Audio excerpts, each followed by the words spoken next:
예수님의 그 십자가 사건은요, 왕의 입성으로부터 시작합니다. 비참하게 끌려오는 죄인으로 시작한 게 아니라 왕으로 입성하시면서 십자가기를 시작하세요. 그래서 예수님은 왕으로 이 땅에 오신 거예요. 왕은 일반적으로 최고 권력을 가진 존재로 인식이 됩니다.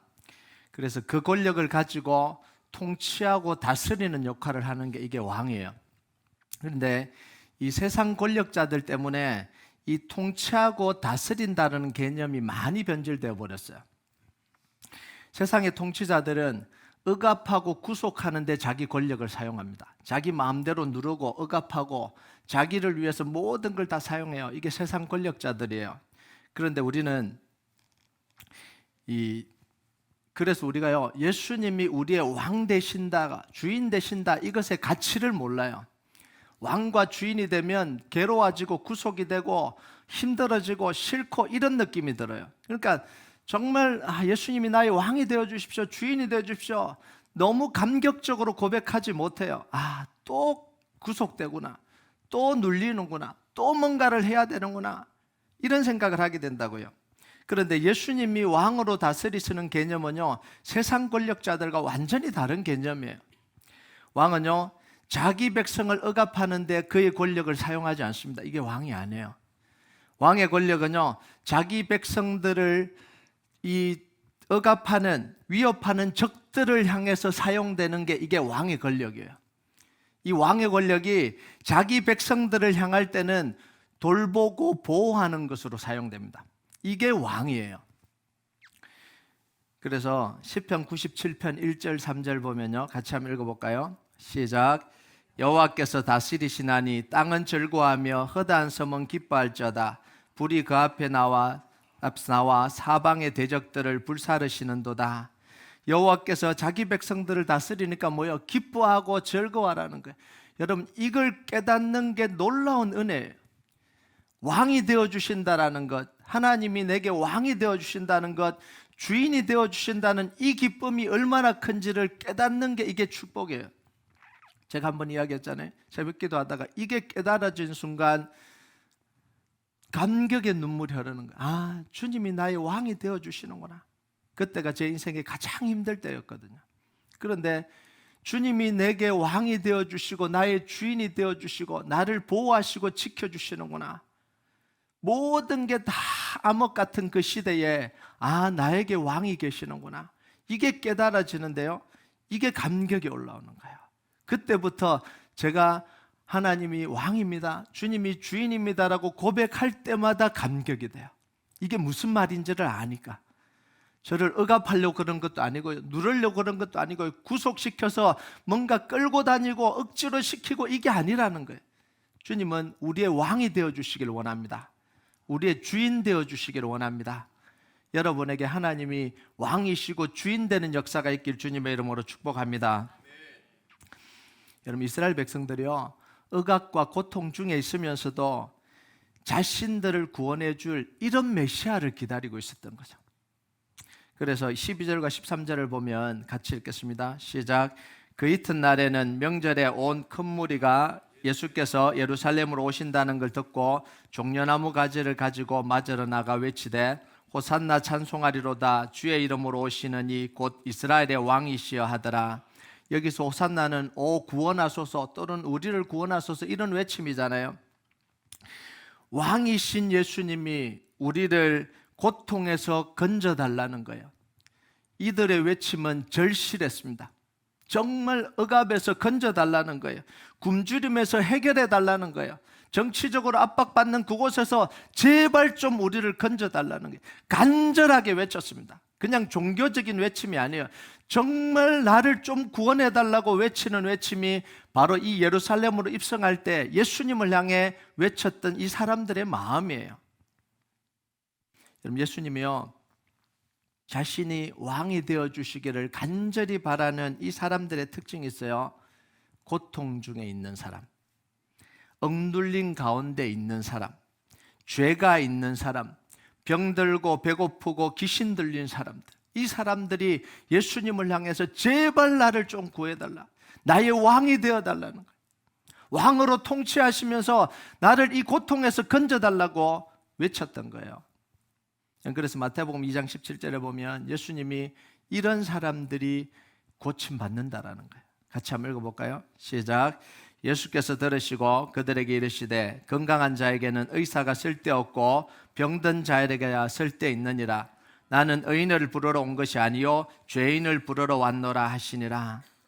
예수님께 나온 사람들은요, 적어도 자기가 문제 있다는 걸 알았던 사람들이에요. 나 아프다는 걸 알았던 사람이에요. 나 부족한 게 뭔지를 정확하게 알았던 사람이에요. 그래서 자기 문제를 알면 도움받기를 원합니다. 고쳐지기를 원해요. 변화되기를 원해요.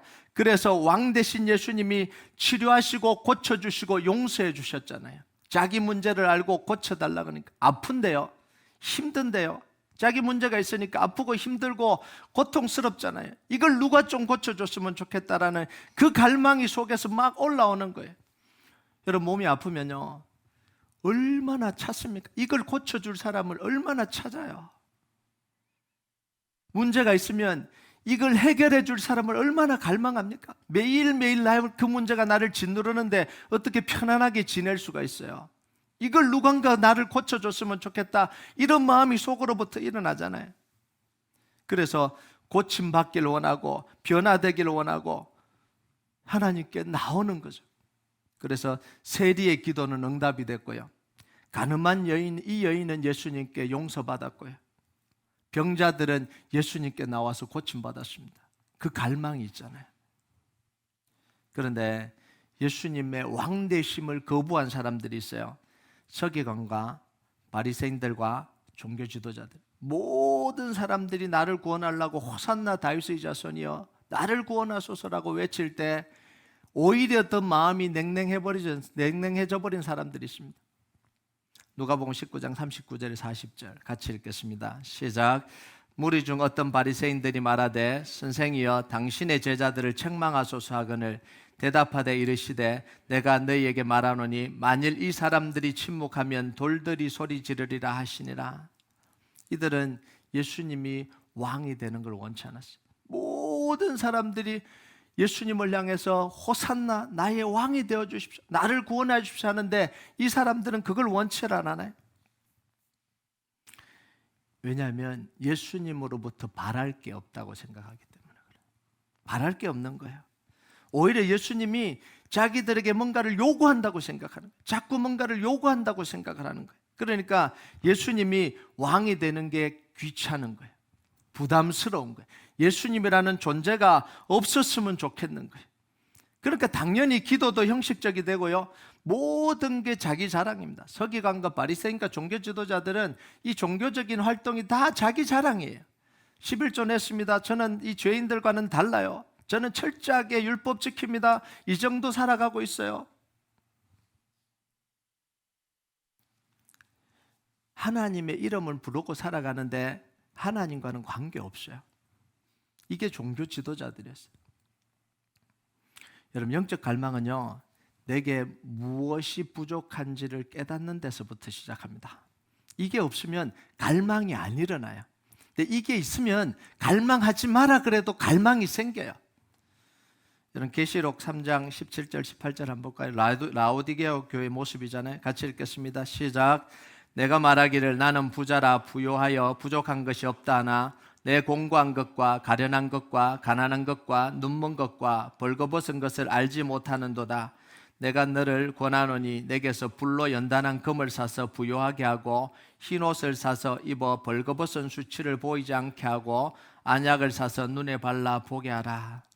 라오디게아 교인들은 자기들의 부족이 뭔지를 몰라요. 그러니까 신앙적인 모습이 어떻게 났냐면 차지도 않고 더웁지도 않고 뜨겁지도 않고 차지도 않고. 이건 당연한 결과예요. 부족한 게 없는데 열정이 안 일어나는데 갈망이 없는데요 어떻게 뜨거워져요? 갈망이 없는데 어떻게 뜨겁게 기도해요? 속에서 답답함이 일어나지 않는데 어떻게 하나님을 간절히 찾아요? 그러니까 겉으로 볼 때는 신앙생활 잘하는 것 같은데 주님 볼 때는 아무런 뜨거움도 없고 차가움도 없는 거예요. 그냥 나를 귀찮게만 안 하면 되는 수준으로 그냥 사는 거예요.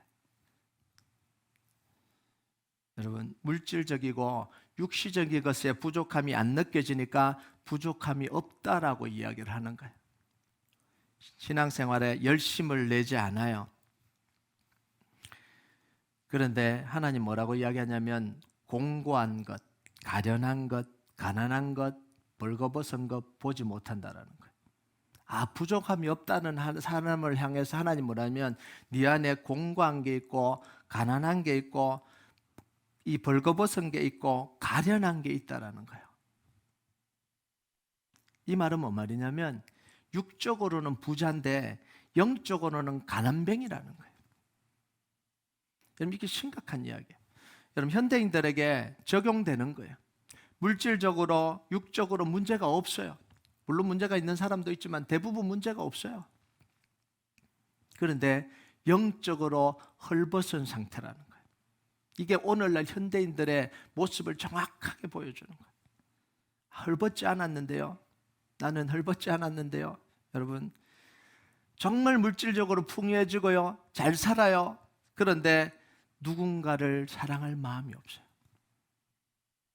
자기가 잘 살고자 하는 갈망은 있고 정말 하나님의 축복받아서 잘 살려고 하는 갈망은 있는데 누군가를 사랑할 갈망이 우리 속에는 사라져버렸어요. 누군가의 영혼에 대한 안타까움이 없어요. 이 사람이 정말 하나님을 잘 섬기는지 안 섬기는지 그거에 대한 갈망이 없어요. 예배를 나오는지 안 나오는지 갈망이 없어요. 돌아볼 갈망이 없어요. 정말 말씀대로 살려고 하는 갈망이 없어요. 내 인생 이대로 살아도 되는지에 대한 고민이 없어요. 정말 이대로 살다 가도 하나님 앞에 괜찮은지 이거에 대한 갈망이 없어요. 철저하게 자기 중심입니다. 내가 응답받고 내 인생이 편안해지면 돼요. 나를 귀찮게 해주지 않으면 돼요. 그냥 좋은 예배 드리면 됩니다. 기도할 수 있을 때 기도하면 돼요. 그런데 다른 영혼을 향한 갈망이 없어요. 그런데 그게 문제라고 생각도 하지 않아요. 이게 가련한 거예요. 이게 공고한 겁니다. 이게 얼마나 비참한 거예요. 우리가 예수님이 나의 죄를 위해서, 죄인인 나를 위해서 나를 구원하기 위해서 십자가에 피 흘려 돌아가셔서 그 은혜로 내가 구원받았는데 내 속에는 그 예수님의 사랑이 없다라는 게 이게 얼마나 가난한 거예요. 이게 얼마나 불쌍한 거예요. 그런데도 아무런 문제가 없는 것처럼 살아가고 있는 게 이게 얼마나 안타까운 거예요. 여러분, 영적 유익을 위해서는요, 차라리 아픈 게 나아요. 차라리 부족한 게 낫고요, 차라리 문제가 있는 게 나아요. 그것 때문에 하나님을 찾잖아요. 바리새인들이 경멸했던 이 병자, 귀신 들린 사람, 세리, 죄인들, 자기 문제 때문에 나와서 예수님 만나잖아요. 바리새인과 세리들은 예수님 못 만나는데 아픈 사람, 병자들, 손가락질 받은 사람들, 경멸당한 사람들은 자기 그 아픔 때문에 나와서 주님 만나잖아요. 그러면 주님 보실 때 누가 더 귀한 사람이에요? 예수님의 입장에서는요, 나와 엎드려 자기 죄를 간구하고 자기 아픔을 내려놓고 하나님을 찾는 사람을 뭐라고 이야기하냐면 의인이다, 이렇게 이야기를 해요. 바리새인과 이 종교 지도자들 의인이라고 그런 게 아니라 정말 경멸받았고 정말 보잘것없다고 하고 정말 사람들이 아무것도 아니라고 생각했던 그 사람들이 나와서 엎드리니까 그 사람들을 향해서 하나님이 의인이다, 이렇게 이야기, 의롭다함을 받았다, 이렇게 이야기합니다. 여러분, 우리가요, 예수님께 나오는 건 1차적으로는 육신의 부족함 때문에 나와요. 여러분, 하나님께 나와 기도하는데 육신의 부족함이 하나도 없는데 처음부터 하나님께 나오는 사람이 거의 없어요. 다 자기의 부족함 때문에 나와요. 힘겨움 때문에 나오고 아픔 때문에 나오고. 왜 이민 와서 많이 예수님을 찾게 되죠? 삶이 너무 힘드니까. 이게 당연한 겁니다. 이게 1차적으로는 당연한 거예요. 예수님께 간구하러 나오는 모든 사람들에게는요, 이 육신의 욕구가 있었습니다. 병자들, 아픈 사람들, 귀신 들린 사람들, 심지어 제자들까지도 자기의 욕구 때문에 예수님을 따라가잖아요. 그런데 우리가 육신적인 갈망에만 머물러 있으면 결국은 바리새인이 되어버립니다. 왜냐하면 육신의 욕구가 채워졌기 때문에 부족함이 없다, 이렇게 되는 거예요. 라오디게아 교인처럼 되는 거예요. 처음에는 갈망을 가지고 기도했다가 이게 채워지니까 나는 이제 부족함이 없다. 여러분, 많은 이민자들이 이 삶을 겪어가요. 처음에는 갈망하고 기도하고 하나님 앞에 나와 정말 하나님 도와주십시오, 눈물로 기도하다가 이게 어느 정도 채워지면 이제는 부족한 게 없어요. 하나님 너무 감사해요. 하나님 이제는 하나님의 은혜예요. 그런데 영적으로는 공허해. 다 비워버렸어요. 말로는 은혜를 이야기하고 감사를 이야기하는데 그 마음속에 영혼을 향한 갈망이 하나도 없어요. 누군가를 사랑할 마음이 하나도 없어요. 정말 자기 아픔을, 자기의 힘겨움을 감수하고라도 한 영을 품어낼 마음이 하나도 없는 거예요. 다시 가난해져 버린 거예요. 영적으로 가난해져 버린 거예요. 예전에는 육적으로 가난할 때는 괜찮아요. 갈망이 느껴져서 하나님을 찾을 수 있잖아요. 그런데 이 영적으로 가난해지면 이건 심각한 문제입니다. 모른다니까요. 자기 속에 가난하고 공고하고 이게 있는 걸 모른다니까요. 인식을 못하는 거죠. 여러분, 육적인 문제로 하나님을 경험했으면 그 다음엔 영적 갈망을 가져야 돼요. 이게 신앙생활입니다. 그럼 15절과 16절 한번 볼까요? 15절과 16절 같이 읽겠습니다. 시작. 이는 기록된 바 시온에 따라 두려워하지 말라. 보라, 너희 왕이 나귀 새끼를 타고 오신 당과 같더라. 제자들은 처음에 이 일을 깨닫지 못하였다가 예수께서 영광을 얻으신 후에야 이것이 예수께 대하여 기록된 것인가, 사람들이 예수께 이같이 한 것임이 생각났더라. 제자들도 이때는 예수님이 자기들을 구원해줄, 한자리 해줄 그 왕으로 생각하고 정말 열렬히 부르짖었어요. 다윗의 자손 예수여, 나를 불쌍히 여기소서. 호산나, 나를 구원하소서. 그 무리 속에는 제자들도 있었던 거죠.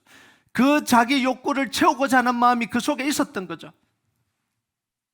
그런데 제자들이 예수님의 십자가를 경험하고 난 뒤에, 복음을 깨닫고 난 뒤에는 바뀌었어요. 복음을 깨닫고 난 뒤에 나귀를 타고 입성하신 그 사건이 다시 해석이 된 거예요. 그때 깨달아진 거예요. 그게 아니었구나. 그때 깨달아진 거예요. 세상 왕국이 아니었구나. 세상의 권력이 아니었구나. 세상의 명예와 성공이 아니었구나.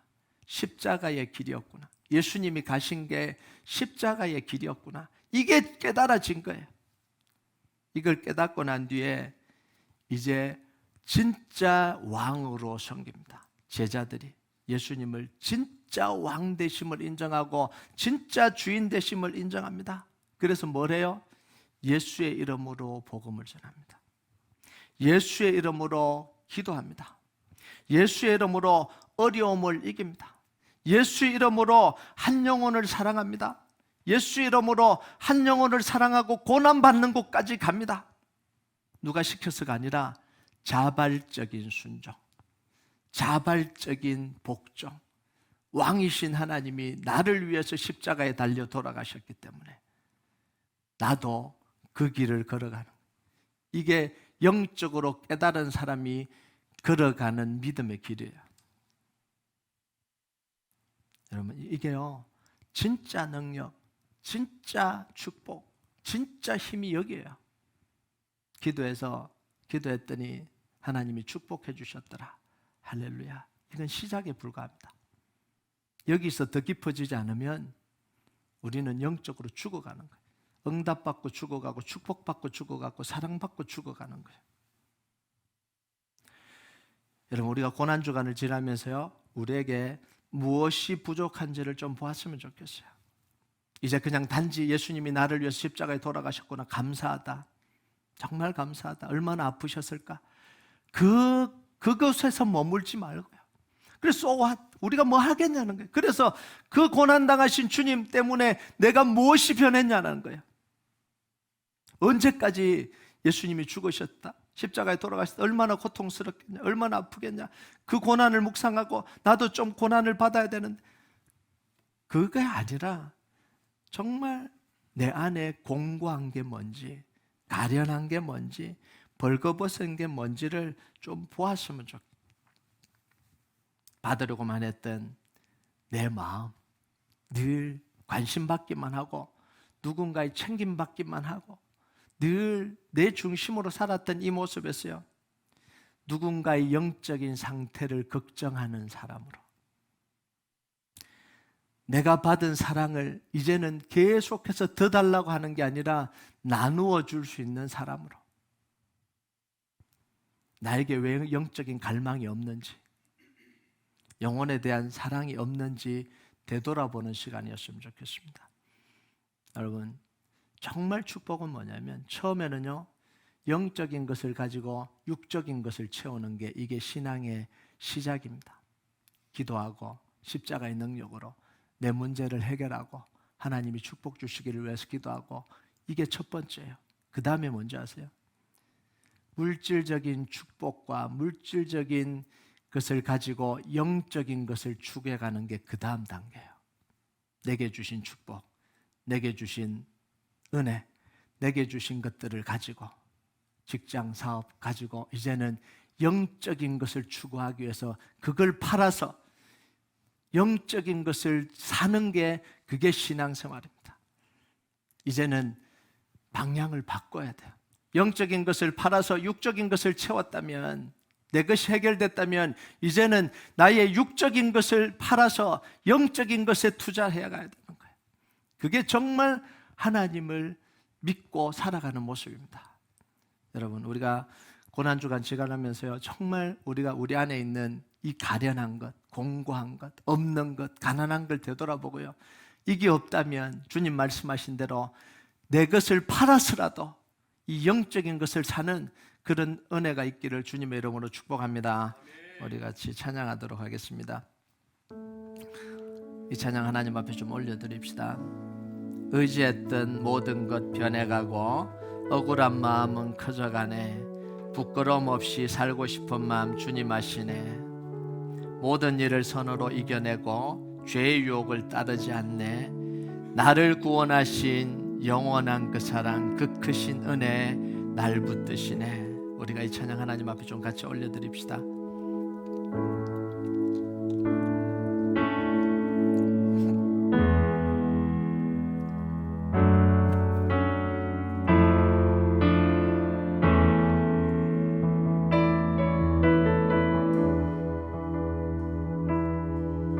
의지했던 모든 것 변해가고, 의지했던 모든 것 변해가고, 억울한 마음은 커져가네.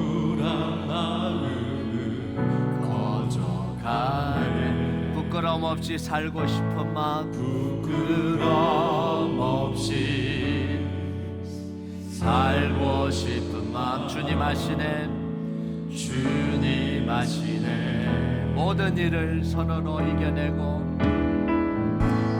모든 일을 선으로 이겨내고, 죄의 유혹을 따르지 않네. 유혹을 따르지 않네. 나를 구원하신 영원한 그 사랑, 구원하신 영원한 그 사랑, 크신 그네.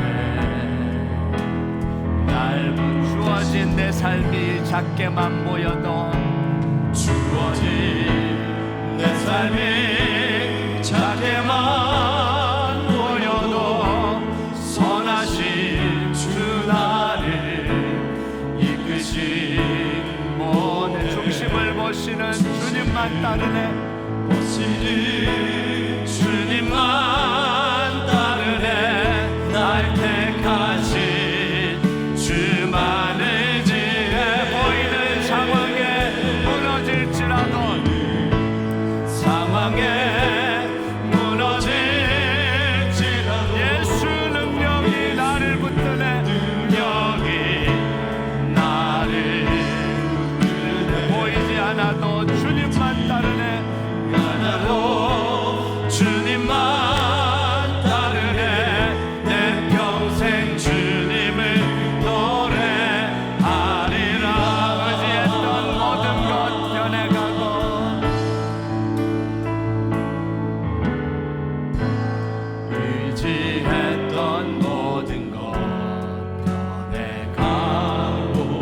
우울한 마음은 커져가네. 부끄럼 없이 살고 싶은 마음 주님 아시네. 없이 살고 싶은 마음 주님 아시네. 모든 일을 선으로 이겨내고 모든 일을 선으로 이겨내고 죄의 유혹을 따르지 않네. 유혹을 따르지 않네. 나를 구원하신 영원한 그 사랑, 구원하신 영원한 그 사랑, 그 신글에 날 붙드시니 내 삶이 작게만 보여도 주어진 내 삶이 작게만 보여도 선하신 주 나를 중심을 보시는 주님만 따르네. 보시는 주님만 따르네. 날 택하신 주만을 지혜. 너희는 사망에 무너질지라도 사망에 무너질지라도 예수 능력이 나를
우리 같이 기도합시다.